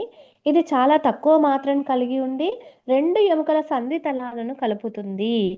సింపుల్గా అడుగుతాడు, లిగమెంట్ అంటే ఎముక బోన, ఎముకనా, ఎముక కండరమా, ఎముక మాత్రికనా అని కన్ఫ్యూజ్ చేస్తారు. లిగమెంట్ అంటే రెండు ఎముకలను కలిపే ప్రదేశాన్ని లిగమెంట్ అంటాం. ఒకవేళ టెండాన్ అన్నాడు, టెండాన్కి ఇంకొక పేరు ఏంటి అంటే స్నాయుబంధనం. టెండాన్కి మరి ఒక పేరు స్నాయుబంధనం. ఇది ఏం చేస్తుంది? టెండాన్లో డా అంటున్నాం, కండరం. టెండాన్లో డా గుర్తుపెట్టుకోండి, కండరాల్లో డా ఉంది కాబట్టి కన్ఫ్యూజ్ కావాల్సిన అవసరమే లేదు. కండరాన్ని ఎముకను కలిపే ప్రదేశాన్ని టెండాన్ అని అంటాం అన్నమాట. రెండు ఎముకలు కలిస్తే లిగమెంట్, ఒక కండరం ఒక ఎముక కలిస్తే దానిని టెండాన్ అని అంటాం. స్నాయుబంధనం తంతుయుత కణజాలంలో దృఢంగా ఉండి కొంత వంగే గుణమును కలిగి ఉంటాయి. ఇక్కడ పడే బిట్లు అవే. ఎముక దేంతో తయారవుతుంది, టెండాన్ అంటే ఏంటి, లిగమెంట్ అంటే ఏంటి అనేది ఎక్కువగా అడుగుతాడు. నెక్స్ట్ కూడా ఇంకొకటి మృదులాస్థి. నేను చెప్తున్నాను కదా, వంగే గుణమున్న ఎముకను మృదులాస్థి అంటాం. సో మృదులాస్థి కూడా సంయోజక కణజాలమే. ఇప్పుడు ఇవన్నీ చదివిన తర్వాత ఒక క్వశ్చన్ అడుగుతాడు. ఏమంటాడంటే సంయోజక కణజాలానికి ఉదాహరణలు ఏవి? ఆప్షన్స్ కింద మనకు రక్తం ఇస్తాడు, ఎముక ఇస్తాడు, తర్వాత లిగమెంట్ అంటాడు, టెండాన్ అంటాడు, మృదులాస్థి అంటాడు. ఇట్లా ఇచ్చినప్పుడు అవన్నీ కూడా దేని కిందకి వస్తాయి? సంయోజక కణజాలమే. అందరం ఏమనుకుంటాం, రక్తం ఒకటే సంయోజక కణజాలం అనుకుంటాం. కాదు, ఎముకైనా సంయోజక కణజాలమే. టెండాన్, లిగమెంట్స్ కూడా, అవి కూడా రెండు ఎముకలు కలిపే ప్రదేశాలు. నెక్స్ట్ మృదులాస్థి. మనకు టెండాన్, లిగమెంట్ అనే ఆప్షన్లో ఇవ్వకపోయినా ఎముక, రక్తము, మృదులాస్థి ఆ మూడు కూడా సంయోజక కణజాలాలే. కన్ఫ్యూజ్ చేసే బిట్స్ అన్నమాట. అందరికీ రక్తం అంటే సంయోజక కణజాలం, ఫస్ట్ లైన్ బాగా గుర్తుంటుంది. ఎముకను కూడా మనం సంయోజక కణజాలమే అంటాం. మృదులాస్థి కూడా సంయోజక కణజాలం కిందికే చూస్తాం. మృదులాస్థి మరి ఒక సంయోజక కణజాలం. విశాలంగా వేరు చేయబడిన కణాలను కలిగి ఉంటుంది. దీంట్లో ఉండే మాత్రిక ప్రోటీన్ చక్కర్లతో నిర్మితమై ఉంటుంది. ఇది ఇంపార్టెంట్. ఇక్కడ మృదులాస్థితో ఉన్నటువంటి మాత్రిక దేంతో అంటే ప్రోటీను, చక్కెరలు. అదే ఎముకలో ఉన్నటువంటి మాత్రిక దేంతో? కాల్షియం మరియు ఫాస్ఫేట్ లవణాలతో. ఇక్కడ వచ్చేసి మృదులాస్థి ప్రోటీను, చక్కెర. ఈ మృదులాస్థి ఎముకల కీళ్ల ఉపరితలం మృదువుగా చేస్తుంది. మరియు ఎక్కడెక్కడ చూస్తామనేది అడుగుతాడు ఎగ్జామ్లో. మృదులాస్థిని ఏ శరీర భాగాల్లో చూస్తామంటే నాసికాగ్రం, అంటే ముక్కు ఎడ్జు భాగం అన్నమాట. తర్వాత చెవి దొప్ప, వాయునాళం, లోపల వాయునాళం ఉంటుంది కదా, ట్రాకియా, అది స్వరపేటిక. నెక్స్ట్ ఈ భాగాలలో మనము ఈ మృదులాస్థిని చూడొచ్చు. ఈ భాగాలు గుర్తుపెట్టుకోవాలా: నాసికాగ్రం, చెవిదొప్ప, వాయునాళం, స్వరపేటిక. వీటిలో మనము దేనిలను చూస్తాము అంటే లార్నెక్స్ అన్నమాట. ఇక్కడ మనం దేన్ని చూస్తామంటే మృదులాస్థిని చూస్తాం. మనం చెవిని మడచగలం, కానీ చేతిలోని ఎముకలను మడచలేము. నెక్స్ట్ వచ్చేటువంటి కణజాలం ఏంటంటే ఏరియోలార్ సంయోజక కణజాలము. ఇక్కడ చూడండి, ఇంకొకటి కూడా అన్నాడు, ఏరియోలార్ సంయోజక కణజాలము. ఎక్కడ చూస్తామంటే చర్మానికి కండరాలకు మధ్య. ఏరియోలార్ అంటే ఏరియా అంటేనే, ఇక్కడ ఎయిర్ అంటేనే గాలికి సంబంధించినది అనమాట.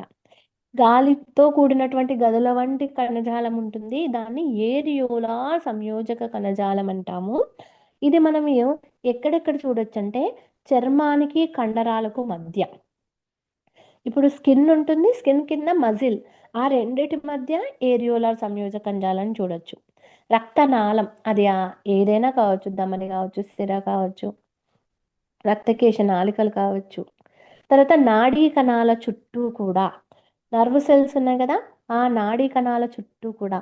నెక్స్ట్ బోన్ మ్యారో, ఎముక మజ్జ, మనకు రక్త కణాలు ఉత్పత్తి అయ్యే ప్రాంతం ఎముక మధ్యలో కూడా మనం దేన్ని చూడవచ్చు అంటే ఏరియోలార్ సంయోజక కణజాలాన్ని చూడొచ్చు. బిట్ ఎలా అడుగుతారంటే ఈ క్రింది భాగాల్లో ఏ కణజాలం ఉంటుంది, లేదా ఏరియోలార్ కణజాలాన్ని ఎక్కడెక్కడ చూడొచ్చు.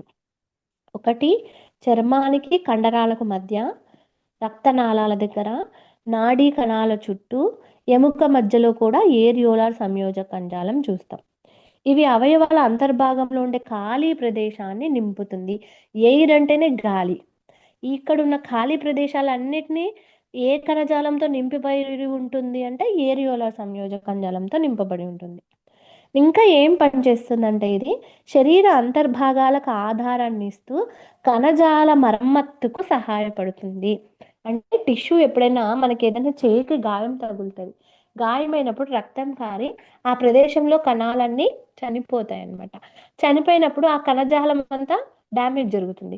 తిరిగి మళ్ళీ విభజనలు జరుగుతాయి మనకు శరీరంలో. సమ విభజనలు, క్షయకర్ణ విభజనలు అనేవి ఉంటాయి. సో ఈ విభజనలు జరిగేటప్పుడు ఇక్కడ కణజాలాల దగ్గర టిష్యూస్ ఫార్మేషన్ జరుగుతుంది. ఈ టిష్యూ ఫార్మేషన్కి కూడా హెల్ప్ చేసేటువంటి కణజాలం ఎవరు అంటే ఏరియోలార్ కణజాలం. కణజాల మరమ్మత్తుకు సహాయపడే కణజాలం ఏది అంటాడు, ఏరియోలార్ సంయోజక కణజాలం. ఒక చిన్న ఒక గాలి సారీ ఫర్ ద చెప్పండి. ఇంటరప్షన్. ఆ, మనకి క్యాన్సర్ కణాలు వచ్చినాయి అనుకోండి, ఆ క్యాన్సర్ సరే. కణాలు వచ్చినప్పుడు మన బాడీలో సెల్స్ అన్ని చనిపోతాయి కదా. మన ఈ బోన్ మ్యారోలో ఉన్న ఈ మనకి ఏవైతే ఈ జనక కణాలు ఉంటాయో వాటి నుండి ఈ చనిపోయిన కణాలను తయారు చేయొచ్చండి. స్టెమ్ థెరపీ, అదేనండి. సో మూల అంటే కణాల ఎముక ఉత్పత్తి. ఎముక మధ్యలో ఉన్న ఈ ఏరియోలార్ సంయోజక కణజాలం అనేది మనకి ఒక తల్లిదండ్రులు లాంటివి అన్నమాట. అంటే మన బాడీలో ఉన్న ఏ కణం చనిపోయినా సరే ఇక్కడ నుంచి మనం తయారు చేయొచ్చు. సో ఇక్కడ కణజాల మరమ్మత్తుకు కూడా సహాయపడేది ఏరియోలార్ సంయోజక కణజాలం. నెక్స్ట్ చాలా ఇంపార్టెంట్ టిష్యూ కొవ్వు కణజాలం, ఎడిపోస్ టిష్యూ అంటాం. మన శరీరంలో ఎక్కడ కొవ్వు నిల్వ చేయబడతాయి, చర్మానికి క్రింది భాగాన్నే ఎక్కువగా క్రొవ్వు నిల్వ చేయబడుతుంది. క్రొవ్వును నిల్వ చేసే కణజాలాన్ని ఏమంటామంటే ఎడిపోస్ కణజాలం. చర్మానికి దిగువ భాగంలో శరీర అంతర్భాగాల మధ్య ఈ కణజాలం ఉంటుంది. ఈ కణజాలంలో ఉన్న కణాలు కొవ్వు కణాలతో నిండి ఉంటాయి. ఇక్కడ ఉన్న కణాలు ఎలా ఉంటాయి అంటే మొత్తం ఫ్యాట్తో నిండిపోయి ఉంటాయి.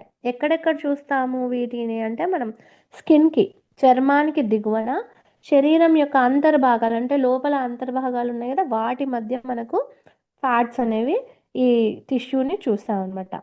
ఇది ఎందుకు పనిచేస్తుంది అంటే క్రొవ్వుల నిల్వ ఉష్ణ నిరోధకంగా పనిచేస్తుంది. ఇన్సులేటర్ అనమాట.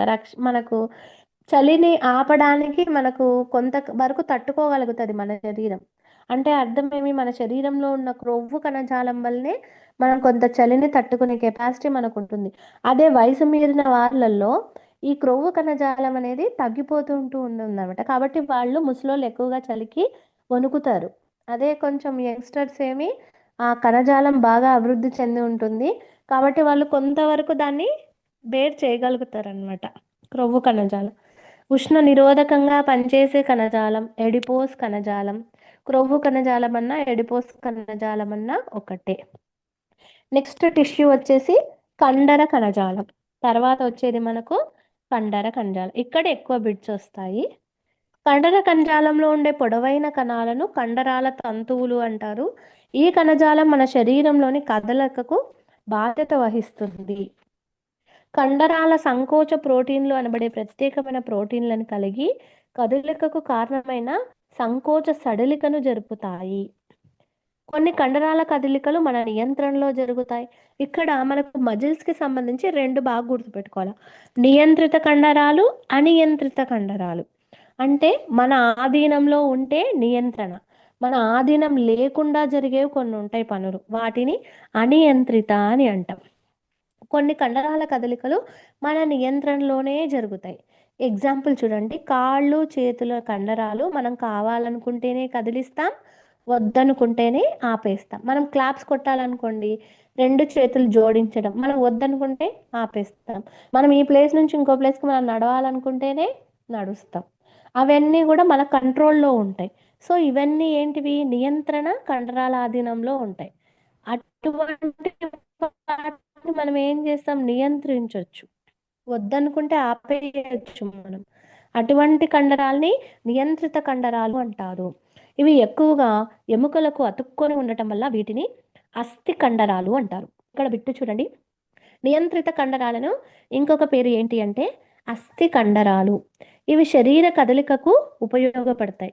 తగిన విధంగా కండరాల కణాలను రంజనం చేసి సూక్ష్మదర్శిని కింద చూసినప్పుడు ఇక్కడ ఇంపార్టెంట్ చూడండి, అస్థి కండరంలో ఉన్న కణాల యొక్క షేప్ ఏంటి, ఎలా ఉంది అని అడుగుతాడు. డయాగ్రామ్లో చూసుకోండి ఒకసారి. ఏ వచ్చేసి రేఖిత కండరం, బి వచ్చేసి అరేఖిత, సి వచ్చేసి హృదయ కండరం. అవి నోట్ చేసుకోండి ఒకసారి. అయితే ఇక్కడ లేత ముదురు పట్టీలు లేదా చారలు ఏకాంతరంగా ఒకదాని తరువాత ఒకటి కనిపిస్తాయి. అందువలన వీటిని రేఖిత కండరాలు అంటారు. రేఖిత కండరాల యొక్క బొమ్మను మనం అబ్జర్వ్ చేస్తే మ్యాటర్ ఏమంటున్నాడు, లేత రంగులో ఉంటుంది. తర్వాత ఇక్కడ నల్లటి పట్టీలు కనిపిస్తున్నాయి, మనకు చారలు కనబడుతున్నాయి కదా, అవి లైట్ కలర్స్ ఉంటాయి. నల్లటి ఒక 4 రకాల పట్టీలు కనిపిస్తున్నాయి, ముదురు పట్టీలు అంటాం. చారలు ఉన్నాయి, గీతలు. ఇవి ఎలా ఉన్నాయి, ఏకాంతరంగా విడివిడిగా దేనందుకు అది అమర్చబడి ఉన్నాయి, ఒకదాని తర్వాత ఒకటి కనిపిస్తాయి. కనుకనే వీటిని రేఖిత కండరాలు అంటారు. మనకి ఎగ్జామ్లో ఎలా అడుగుతాడంటే, ఇక్కడ ఒక కండరం ఉంది, ఆ కండరంలో లేతగా ఉంది, ముదురు పట్టీలు ఉన్నాయి, చారలు కనపడుతున్నాయి, ఏకాంతరంగా అమరి ఉంది. ఇది ఏ రకమైనటువంటి కండరం అని అడుగుతాడు, రేఖిత కండరం. అప్పుడే మనం ఆ మ్యాటర్ను బట్టి డయాగ్రామ్ రఫ్గా మనం ఊహించుకోవాలి. లేతగా ఉంది, మనం ఒక్కసారన్నా మన కళ్ళతో ఈ డయాగ్రామ్ను చూసింటే ఎగ్జామ్లో చేయగలుగుతాం. లేతగా ఉంది, ముదురు పట్టీలు ఉన్నాయంటున్నాడు, తర్వాత చారలు ఉన్నాయంట, తర్వాత ఎలా ఉందంట, ఒకదాని తర్వాత ఒకటి, దాన్నే ఏకాంతరం అంటాం. సో వీటిని ఏమంటామంటే రేఖిత కండరాలు అంటారు.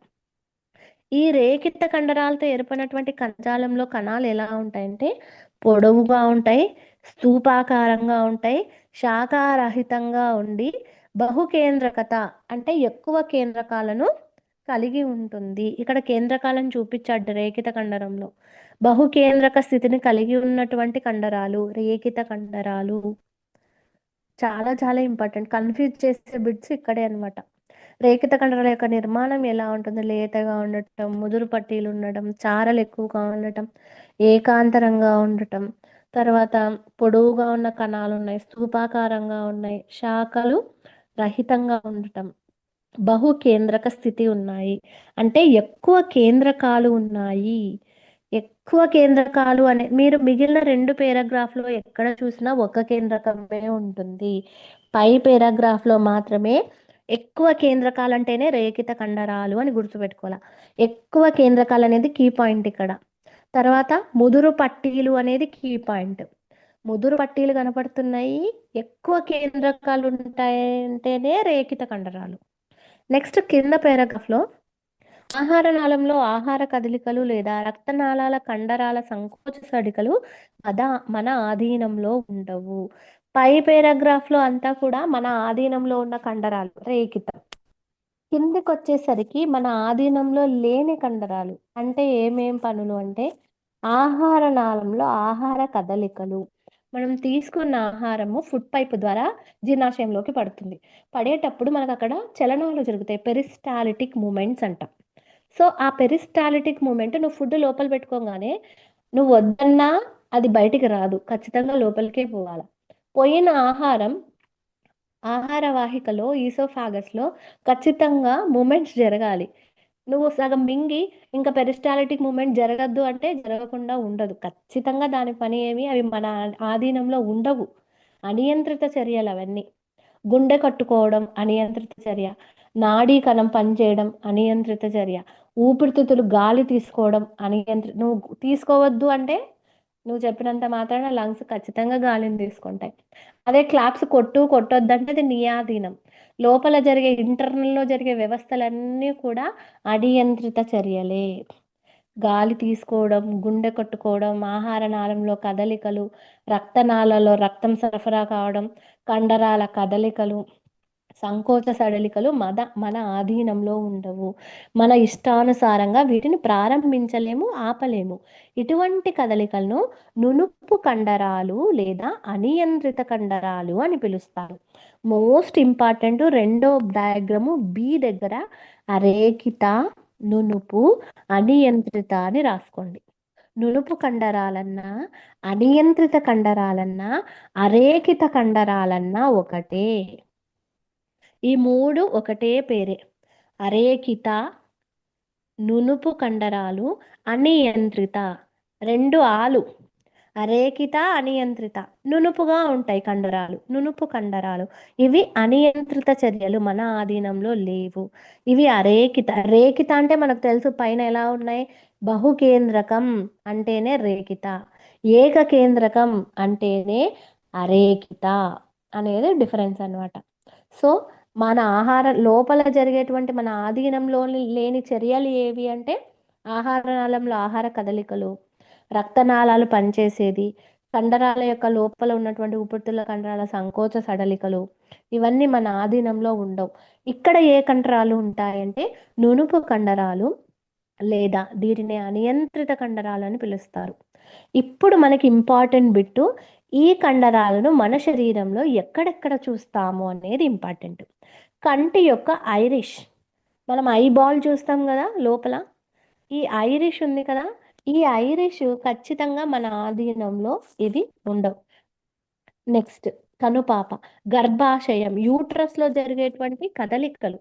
ఒక్కసారి జైగోట్ ఫార్మేషన్ అయినాక 9 months పాటు నువ్వు ఆగిపో అంటే 2వ నెలకు ఆగిపోదు, ఖచ్చితంగా 9 months పాటు అది డెవలప్మెంట్ అనేది జరుగుతుంది. గర్భాశయంలో వచ్చేటువంటి కదలికలు, ఊపిరితిత్తుల శ్వాసనాళాలు, లంగ్స్లో శ్వాసనాళాల్లో జరిగేటువంటి చర్యలు, తర్వాత ఇవన్నీ కూడా ఇక్కడ ఉన్నటువంటి కండరాలు ఏంటివి అంటే ఒకటే గుర్తుపెట్టుకోండి, మన ఆధీనంలో లేవు కాబట్టి ఇవి అనియంత్రిత చర్యలు. వీటిని ఇంకొక పేరేంటి, నునుపు కండరాలు అంటారు, అరేఖిత కండరాలు అని కూడా అంటారు. ఎగ్జాంపుల్ ఇదే ఇస్తాడు, కనుపాప, కంటి యొక్క ఐరిషు, గర్భాశయము, ఊపిరితిత్తులు, శ్వాసనాళాలు. సో ఇవన్నీ మన చర్యల్లో లేవు కాబట్టి ఇవి అనియంత్రిత. నునుపు తర్వాత అరేఖిత అనేది ఆప్షన్ చూజ్ చేసుకోవాలి. మరి ఇక్కడ ఉన్న కణాలు ఎలా కనపడుతున్నాయి డయాగ్రామ్లో అంటే పొడువుగా ఉన్నాయి, మొనదేలి ఉన్నాయి, కుదురు ఆకారంలో ఉన్నాయి, ఏకకేంద్రకాన్ని మాత్రమే కలిగి ఉన్నాయి. ఎక్కడ చూసినా ఒకటే ఒక కేంద్రకం ఉంటుంది. వీటినే అరేఖిత కండరాలని కూడా అంటారు. సింప్లీ ఏం లేదు, మనకు ఆధీనంలో లేనేటువంటివన్నీ అనియంత్రిత. దీనికి మరి ఒక పేరు నునుపు కండరాలు, అరేఖిత కండరాలు అంటాం. అరేఖిత అంటే కుదురు ఒక రేఖాయుతంగా లేవు, పర్టికులర్ షేపుగా ఇట్లా ఒకటే ఆర్డర్గా లేవు, కుదురుగా ఆకారంలో ఉన్నాయి, అరేఖితంగా ఉన్నాయి. తర్వాత ఏకకేంద్రకంలో ఉన్నాయి. ఎక్కడెక్కడ చూస్తాము, ఐరిష్ దగ్గర, గర్భాశయం దగ్గర, ఊపిరితిత్తుల శ్వాసనాళాల్లో చూస్తాం. నెక్స్ట్ తర్వాత హృదయ కండరాలు. నెక్స్ట్ డయాగ్రామ్ అబ్జర్వ్ చేయండి, చారలు ఉన్నాయి, కేంద్రకాలు ఉన్నాయి. హృదయంలో ఉండే కండరాలు మన జీవితంలో లయబద్ధమైన సంకోచ చడలికలను చూపిస్తాయి. ఇవి కూడా మన ఆధీనంలో ఉండవు కాబట్టి అనియంత్రిత కండరాలను హృదయ కండరాలు అని కూడా, హృదయంలో ఉన్న కండరాలు అనియంత్రితమే, మరి హృదయం దగ్గర ఉన్నాయి కాబట్టి హృదయ అనియంత్రిత కండరాలు అంటారు. హృదయ కండర కణాలు చూడడానికి ఎలా ఉన్నాయి, స్తూపాకారంగా ఉన్నాయి, పొడవుగా ఉన్నాయి, ఒకే ఒక కేంద్రకాన్ని కలిగి ఉన్నాయి. 3 డయాగ్రామ్లు 3 డిఫరెంట్ షేప్స్. రేఖిత వచ్చేసి ఒక రకమైన ఆకారము, ఎక్కువ కేంద్రకాలు ఉంటాయి. అరేఖిత వచ్చేసి కుదురు ఆకారం ఉంటాయి, ఒకే కేంద్రకం ఉంటుంది. అదే హృదయం వచ్చేసి పొడవుగా ఉంటాయి, ఒక కేంద్రకాన్ని కలిగి ఉంటాయి. ఇదంతా కలిపితే మనకు కండర కణజాలం. నెక్స్ట్ చివరకు వచ్చేటువంటి కణజాలం ఏది అంటే మనకు ఒక చిన్న పట్టిక ఇచ్చాడు ఇక్కడ 6.1లో, మీరు అది మెన్షన్ చేసుకోవచ్చు. ఇప్పుడు మీరు లెసన్ విన్నారు కాబట్టి రేఖిత కండరాల యొక్క ఆకారం ఎలా ఉంది, ఇది ఆకారం ఎలా ఉన్నాయి? పొడవు, స్థూపాకారము, శాఖారహితము, బహుకేంద్రకం అని రాసుకోవచ్చు. ఆకారం అంటే జస్ట్ స్థూపాకారం అని మెన్షన్ చేసుకోవాలి. అరేఖిత కండరాలు ఎలా ఉన్నాయి? కణాలు కదురు ఆకారంలో ఉన్నాయి. అదే హృదయ కండరాల యొక్క ఆకారం ఎలా ఉన్నాయి? స్థూపాకారంగా ఉన్నాయి అని రాసుకోవచ్చు. కేంద్రకాల సంఖ్య, రేఖిత కండరంలో కేంద్రకాలు ఎన్ని ఉన్నాయి? బహుకేంద్రకం. అరేఖిత కండరంలో ఏకకేంద్రికం, హృదయ కండరంలో ఏకకేంద్రికమే. కేంద్రాల స్థానం ఎక్కడెక్కడ ఉన్నాయి? కొన్ని ఇక్కడ కేంద్రం ఇవి కేంద్రకాలు అంచు చివరకు ఉన్నాయి, కొన్ని మధ్యలో ఉన్నాయి, కొన్ని ఇంకా మిడిల్ భాగంలో ఉన్నాయి. మనకు అన్నిటికన్నా ముఖ్యము పై రెండే అన్నమాట. ఆకారాన్ని బట్టి మనం గుర్తుపట్టచ్చు. కేంద్రకాల సంఖ్య, ఎక్కువ కేంద్రకాలు ఉండేది ఎక్కడ అంటే రేఖితలో ఉంటాయి. అరేఖితలో కానీ హృదయ కండరంలో కానీ ఒకే ఒక కేంద్రకం ఉంటుంది. స్థూపాకారంగా ఉండేవి ఎవరు అంటే హృదయ కండరాలు. కదురు ఆకారంలో ఉండేవి అరేఖిత నునుపు కండరాలు. పొడవుగా ఉండేవి ఏవి అంటే శాఖారహితంగా మరియు స్థూపాకారం కాకుండా పొడవుగా ఉండేవి ఏవి అంటే రేఖిత కండరాలు. అది మనకు ఇక్కడ ఇంపార్టెంట్. నెక్స్ట్ చివరిగా వచ్చేది నాడీ కణజాలం. అన్ని కణాలు ఉద్దీపనల ప్రతిచర్యలను చూపించే సామర్థ్యాన్ని కలిగి ఉంటాయి. ప్రతి కణం కూడా శరీరంలో ప్రతిచర్యలను చూపిస్తాయి. నాడీ కణజాలంలోని కణాలు చాలా ప్రత్యేకతను ప్రేరేపించబడి శరీరంలో ఉద్దీపనలను ఒక ప్రదేశం నుంచి వేరొక ప్రదేశానికి చాలా వేగంగా ప్రసారం చేస్తాయి. ఇక్కడ బిట్ వస్తుంది మనకు. మెదడు, వెన్నుపాము, నాడులు నాడీ కణజాలంతో నిర్మితమవుతాయి. నాడీ కణజాలాన్ని ఏ భాగాలలో చూస్తాము? మెదడులో చూస్తాము, వెన్నుపాములో చూస్తాము. ఈ రెండు కలిపే మనము కేంద్ర నాడీ వ్యవస్థ అని చెప్తాం. కేంద్ర నాడీ వ్యవస్థ అంటే మెదడు, వెన్నుపామును కేంద్ర నాడీ వ్యవస్థ అంటాం. ఈ రెండిట్లో మనము నాడీ కణాల యొక్క నిర్మాణాన్ని చూడొచ్చు. ఈ కణజాలంలో కణాలను నాడీ కణాలను లేదా న్యూరాన్లు అంటారు. ఇంగ్లీష్లో న్యూరాన్, తెలుగులో నాడీ కణం. సో ఎక్కువగా న్యూరాన్ అనే పదమే ఇస్తాడు. నాడీ కణం అనేది కొంచెం రేర్ ఇస్తుంటారు అనమాట. కాబట్టి నాడీ కణాలను ఏ భాగాల్లో చూడొచ్చు? మెదడులో చూడొచ్చు, వెన్నుపాములో చూడొచ్చు. ఎందుకు? ఆ రెండు పని ఏమి? సమాచారాన్ని తీసుకుపోయే పని. మీకు ఒక క్వశ్చన్ అడిగితే ఎవరైనా చెప్పండి. అసంకల్పిత ప్రతీకార చర్యలు జరుగుతాయి మన శరీరంలో. అంటే సూర్యుని వంక మనం చూడంగానే కళ్ళు ఆర్పేస్తాం. తర్వాత వేడి వేడి గిన్నెను పట్టుకోగానే చెయ్యి వెనక్కి లాక్కుంటాం. అవి అసంకల్పిత ప్రతీకార చర్యలు. ఇవి మన శరీరంలో ఏ భాగంతో సంబంధాన్ని కలిగి ఉంటాయి? వెన్నుపాము. మామూలుగా వెన్నుపాము మేడం. Very good. మనము అంటే ఒక గిన్నెను వేడి గిన్నెను ఇలా పట్టుకోగానే వెంటనే సమాచారం ఎక్కడి వరకు పోతుందంటే మెదడుకు పోదు. వెంటనే వెన్నుపాం వరకే వెళ్తుంది సమాచారం. పోయి వెంటనే రిఫ్లెక్స్ యాక్షన్స్ విత్ ఇన్ సెకండ్లలో జరుగుతాయి. అదే మనం ఆలోచించిన, థింకింగ్ చేసిన, ఆహారం ఆకలి అవుతుందన్నా ఇవన్నీ ఏమవుతాయంటే ఖచ్చితంగా ఎక్కడి వరకు పోతాయి? బ్రెయిన్కు చేరుతాయి. బ్రెయిన్కు చేరిన తర్వాతనే మనం ఆ యాక్షన్స్ చేస్తాం. కానీ అనియంత్రిత ఇవి ఉన్నాయి కదా, రిఫ్లెక్స్ యాక్షన్, ప్రతీకార చర్యలు మాత్రం వెన్నుపాము వరకే సంబంధాన్ని కలిగి ఉంటాయి. సో ఇక్కడ నాడీ కణాలు అనేవి మెదడు, వెన్నుపాములో చూస్తాం. ఈ నాడీ కణాలనే న్యూరాన్లు అంటారు. మరి నాడీ కణం యొక్క స్ట్రక్చర్ చూసుకోండి ఒకసారి.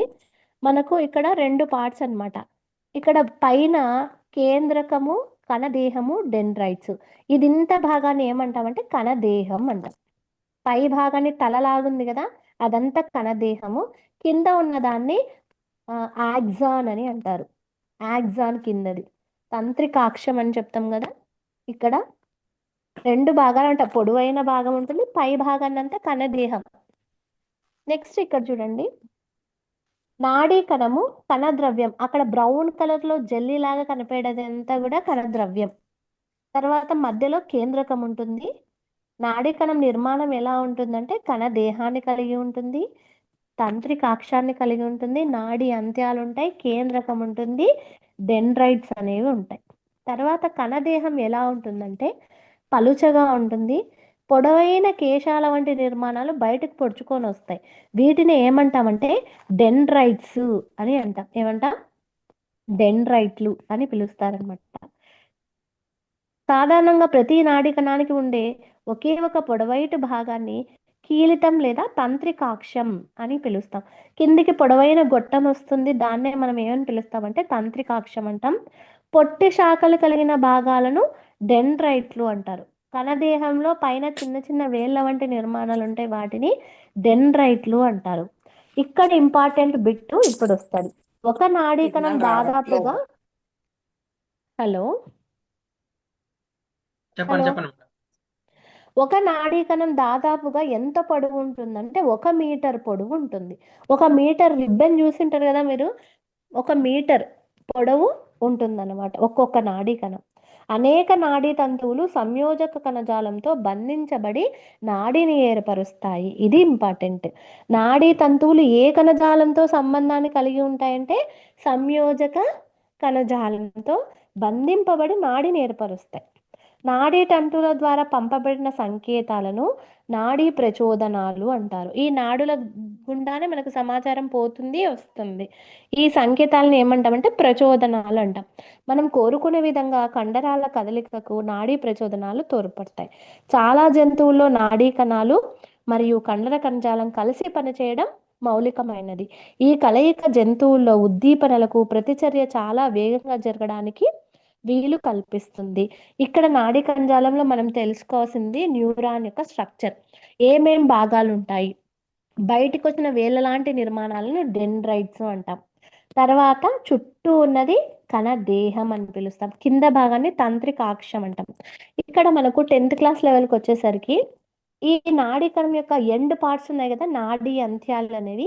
ఈ నాడీ అంత్యాలకు చివరనే ఇంకొక నాడీ కణం స్టార్ట్ అవుతుంది. అంటే ఈ పైన ఉన్న డెండ్రైట్లు ఈ నాడీ అంత్యాలకు తగులుకొని ఉంటాయి. మళ్ళీ కింద ఇదే నాడీ కణం బొమ్మని ఇంకొక బొమ్మ ఉందని ఊహించుకోండి.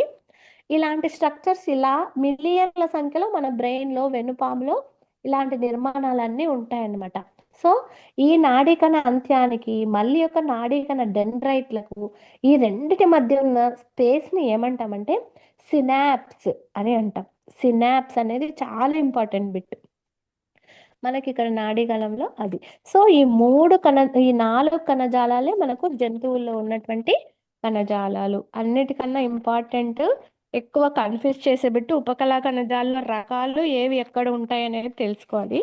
సంయోజక కణజాలం అంటే బ్లడ్ సంయోజక కణజాలమే, బోన్ సంయోజక కణజాలమే, తర్వాత కార్టిలేజ్ మృదులాస్థి సంయోజక కణజాలమే, ఏరియోలార్ ఎడిపోస్ టిష్యూ, తర్వాత కండర కణజాలంలో రేఖిత కండరాలు, అరేఖిత కండరాలు, హృదయ కండరాలు. అరేఖిత కండరాలకి నునుపు అనియంత్రిత అని అంటాము. ఎక్కడెక్కడ చూస్తాము అంటే కంటిపాప, గర్భాశయం ఇక్కడ చూస్తాం. రేఖిత కండరాలు ఎలా ఉంటాయి, బహుకేంద్రకంగా ఉంటాయి. అవి మనకు ఈ చాప్టర్లో ఇంపార్టెంట్ అయినవి. నెక్స్ట్ మీరు ఇంకా కణజాలాల దగ్గర పిక్చర్స్ చూసుకోండి ఒకసారి. 39 పేజీలో తెల్ల రక్త కణాల్లో రకాలు ఉన్నాయి. న్యూట్రోఫిల్లు, eosinophils, basophils, leucocytes, lymphocytes, monocytes, రక్త ఫలికికలు. ఆ డయాగ్రామ్లను అబ్జర్వ్ చేసుకుంటే ఒక్కొక్కసారి ఇదే పిక్చర్ తీసి దీని పేరు ఏంటి అని అడుగుతారు. ఒకసారి అట్లా కూడా చూసుకోండి. అస్థిలో ఉన్నటువంటి హ్యావర్షియన్ కుల్య అంటే ఏంటంటే రక్తనాళాలు నాడీ తంతువులను కలిపి ఉండేదే హ్యావర్షియన్ కుల్య. బొమ్మల్లో ఉన్నటువంటి భాగాలను కూడా ఒక్కొక్కసారి అబ్జర్వ్ చేయాలి మనం. సో ఇంతటితో యానిమల్ టిష్యూస్ అనేది ఫినిష్ అవుతుంది. ఓకేనా సార్? ఓకే అండి, థ్యాంక్ యూ. ఓకే ఎవరికైనా సార్. డౌట్లు ఉన్నాయండి?